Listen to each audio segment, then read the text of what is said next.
তেল দেওয়া হয়েছে, তারপরে তেজপাতা দেওয়া হচ্ছে চাটনির জন্য, শুকনো লঙ্কা দেওয়া হয়েছে, তো 5 ফোড়ন দেওয়া হয়েছে, এখানে কাঁচা লঙ্কা দেওয়া হবে। আপনারা বাড়িতে ট্রাই করবে। চুড় আর টমেটো দেওয়া হচ্ছে, যে নুন দেওয়া হলো এরপর।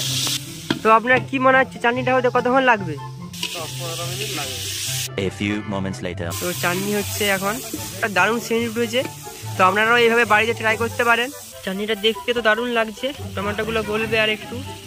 মিষ্টি রস দেওয়া হচ্ছে, দেওয়া হয়ে গেল মিষ্টির রস দিয়ে চাটনি। তার নিয়ে ধনেপাতা দেওয়া হচ্ছে, এটা দেখতে খুব সুন্দর লাগছে একদম। ধনেপাতা দেওয়ার পর আপনারা বাড়িতে ট্রাই করবেন, সুন্দর লাগবে। ধনেপাতা দেওয়ার পর তো আরো ভালো লাগছে দেখতে। শেফ আপনার কি মনে হচ্ছে চাটনিটা কেমন হয়েছে? কাজ হয়েছে একদম, টেস্ট করলে একবারে ভুলতে পারবেন না। চাটনিটা কি হয়ে গেছে? চাটনি হয়ে গেছে, এরপর শুধু নামানোর পালা। দুটো পাতা নিয়েছে, একদম স্যাক করে নামিয়ে দিল।